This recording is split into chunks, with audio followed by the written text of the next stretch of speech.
Yes, welcome back and many thanks for staying with us right here on Morning at NTV. We are veering into our Kickstarter conversation of the day. But before we do that, I do have the press review in my midst, the Daily Monitor, and I want to peruse through that newspaper for only 10 minutes. And then we get into our Kickstarter conversation for the day that is going to be focusing on migrant workers. Remember on Friday last week, the Uganda Association for External Recruitment Agencies closed shop. Yes, they were like, you know what? We are being frustrated by the Ministry of Gender, Labor and Social Development, and in that regard, we can't do anything. Our hands are tied, and they did call upon all the migrant workers who are already abroad to seek reprieve at the respective embassies or seek redress with the Ministry of Gender, Labor and Social Development. But before we veer into that conversation, let me first peruse through the Daily Monitor and acquaint you with what is happening within this newspaper. That is only 2,000 shillings. Yes, at only 2,000 shillings, you can purchase yourself a hard copy of this Daily Monitor. But if you do not have it, you can visit www.nationmedia.com/UG. You'll be able to get an easier version on the same. It's 7:24. We'll do this up to 7:34. Then we're into a Kickstarter conversation. On the hardcover page of the Daily Monitor, government broke 6 trillion shillings loan. Can you imagine? Barely 4 months since Parliament passed the 45.5 trillion national budget for the 2020-2021 financial year, Finance has run to Parliament seeking a loan to fix the budget deficit, and that is 6 trillion Uganda shillings.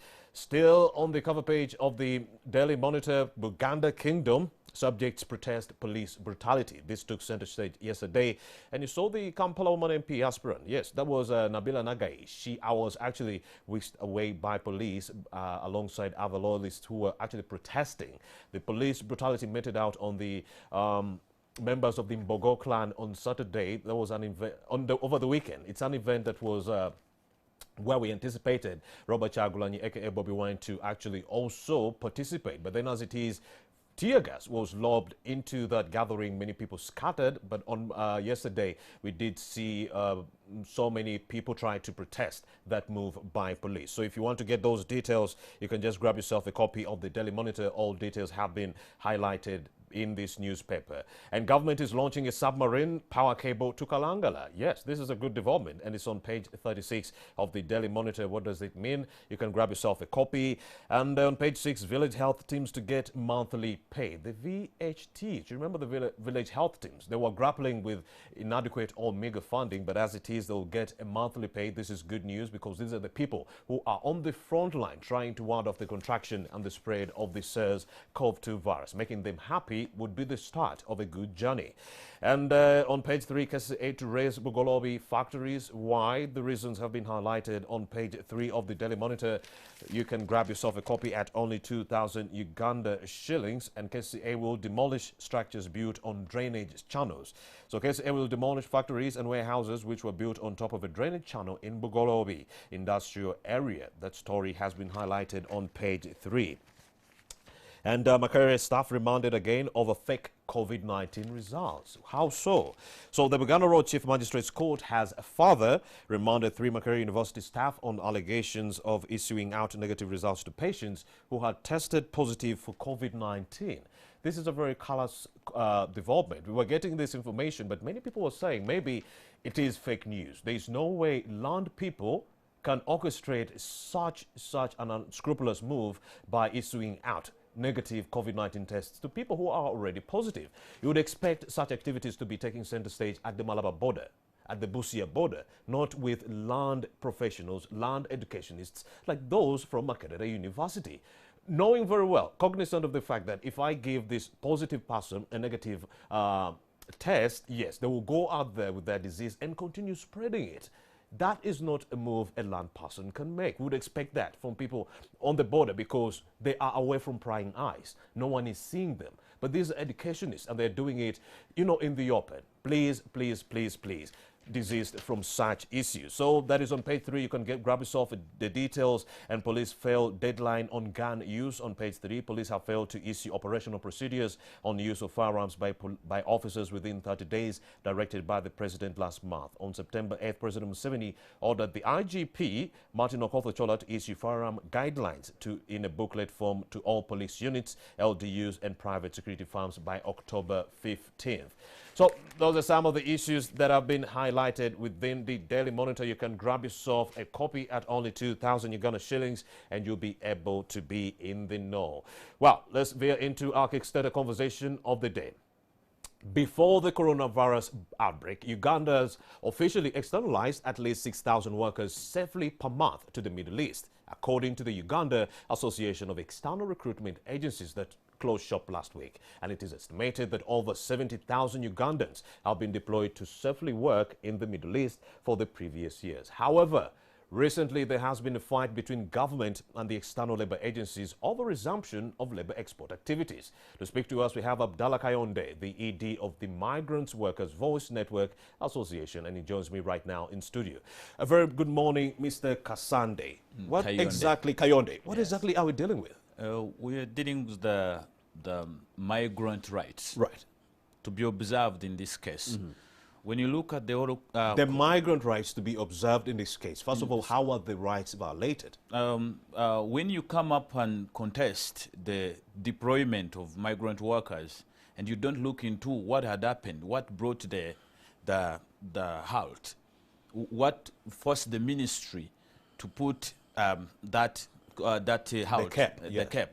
So for you, your interest is to just deploy. It means you don't care about the migrant workers who have been suffering all along. Even during COVID-19, you've seen many of them crying from the other countries, Saudi Arabia and others, calling in for help. So if you can't harmonize, if you can't sit down and harmonize these issues first, then you are maybe up to something. Since you're a spokesperson for these migrant workers abroad, help us understand their experience. Share with us, Mr. Kayonde. On our side, looking at the move by the ministry, trying to put a cap and say, let's hold on, we've got some experience we have been trying to share the ministry that we would like the ministry to regard first. So looking at the whole scenario, that the ministry came up very fast, lately, to claim that the domestic migrant workers should not go after the president had cleared the airport, opened it for the tourists to move. And some are already going. We are wondering, are these ministries really connected to the government, or the government is in parts? The Ministry of Gender and Labor was supposed to advise the president that we have such a group of people who are vulnerable, if indeed this government is connected. You understand? Indeed. That we have our youth in the country whom we organized under regulation of labor externalization. They have been, we came up with this regulation just to help them not to be trafficked or to land in two hands of bad people. But then the president wakes up in a day and speaks and releases the tourist, not knowing that he has such people in the country. So we've got challenges that we wanted to express, actually, that the ministry was supposed to look into and advise the president such that they are harmonized within the prior to this opening of the airport. So help us understand, Mr. Kayonde, what were some of those recommendations you made to the Ministry of Gender, Labour and Social Development? For example, we recommended the ministry to look into the weaknesses in the regulation, according to the Bairato. The Bairato was totally made by maybe an individual. We don't know. It was only government. But when you look at... You are not consulted. We were not consulted, and we are the ones deployed over there. When you ask who represent the migrant workers' voice in the migrant workers in the ministry's board, who is there to represent their views? No one. When you ask UAERA, you are two people. Or is the ministry and the UAERA. It's like a cattle keeper and a cattle seller. And whatever they are taking does not talk. It can't represent itself. So some of the problems we have that we've raised to the ministry, we should look at the regulation itself. The way they have organized their things like a two-people game, forgetting that there is what we call the tripartite structure, which helps the laborers or the workers to also have a voice, to also have a say in the decision-making, which has not been observed. Even when you are here in Uganda, you look at UAERA of Notu. He represents the workers and other unions to give the real picture of the workers. So when you look at the labor externalization, these people have always been there on themselves. And then we have another issue, the use of rudimentary methods to solve our problems. Rudimentary methods, what do you mean? Like when you look at a sheep, when you get maybe, let me use a cow. You cut off the tail of a cow. It gets short. It is now like it can't reach itself. Yes. You can't wake up in a day and say, this cow is just full of pests and whatever. It can't chase out the So in this fly. case, the cow is the Uganda Association of External Recruitment Agencies. So your tail was no, cut the off. cow are the migrant workers. The one who is seated here. I'm the Indeed. cow. Yes. Now the cow today has spoken. And here we appreciate NTV. So the cow is saying, we can talk for ourselves. Please, may you consult us. If you're not the ones who do this work, why do you choose the solutions for our problems? Ask us. Ms. Abdallah Kayonde, it seems like the Gender Ministry is not adamant to reopen or let external labor agencies to do your work. They were saying they are actually looking at reopening in a phased manner, phased reopening of external recruitment agencies. What do you make of that? But again, we wouldn't be having a problem with that. Actually, they are trying maybe to observe our calling. But they did still something that is funny, which we think they are trying to connive with government. Government is not working in a disconnect. We believe they are together. These ministries connect. You cannot wake up and open the airport, then the next day you tell us, now the domestic migrant workers should not go. They're already passing the airport. These are the vulnerable people. They're already passing the airport. They are exiting using the wing of tourism. You cannot avoid. They have their liberties of migration. They can acquire a tourist visa and exit. When they end there, problems now arise. When they start showing the interest of labor. And now it turns to be the other thing we are complaining, that we are not being facilitated when we are there. We are not being helped by our government. Why I say this? If you go and ask the Ministry of Gender, how much of the budget have you facilitated these embassies that take charge of these girls? How much? Or the embassy officials are the ones who go deep in their pockets sometimes, you know, or try to gather nerves and see how they can reach these girls. This is where you've seen the outcries not stopping. So it is a high time these people got organized. Them coming and say, we are stopping the domestic migrant workers after releasing the tourists, it is a confusion. All right, all right. We think that government is doing, we are not choosing. But you can't do that if you are not practicing human trafficking or system trafficking. You create something good and nice called safe labor migration, you put a regulation. But the next day you just act anyhow. You know, you can't just open the airport like that when you have vulnerable people within. Ms. Abdallah Kayonde, with the closure of the Uganda Association of External Recruitment Agencies, what does that mean to the migrant workers abroad who had already left and those who are jeering to come back? For those who had already left that have been deployed by these companies, actually it affects when the companies now begin appertaining or putting down the tools that we shall not monitor. They are empowered under Section 69 of the regulation to be in charge or to follow up on these girls. Right. However, this job or what this responsibility was given to them also like in a short way that they cannot, according to our observation. They have always been claimed to be the monitors, which thing we are contesting in our points. We say, you cannot tell a fox to be in charge of a meat store. That means the fox cannot account for the real meat in because it enjoys it better. You cannot tell Kasita to go and buy things from China. When they reach Kampala, then they sit in UAERA to charge themselves the taxes or to assess what they can charge their commodities. That's wrong. So UAERA and the other parties which are being involved into this racket of trying to say they're the ones to monitor us, they're the ones who deploy these girls. At the same time, they're the ones to give a report. The same thing they made in Saudi. They put a coordinator who is paid by an Arab. So, do you expect that coordinator, Ugandan coordinator, to make a good report? Or to even shine a light on human trafficking? Yes, you've had girls crying at the offices, being beaten, tortured, while ordered by the very Arabs. The Arab there, the counterpart in Saudi, is the boss of the job broker here. That is UAERA, the manpower pooler. The UAERA team, our good companies that are regulated. Now, they work for the other Arab. They cannot order that man.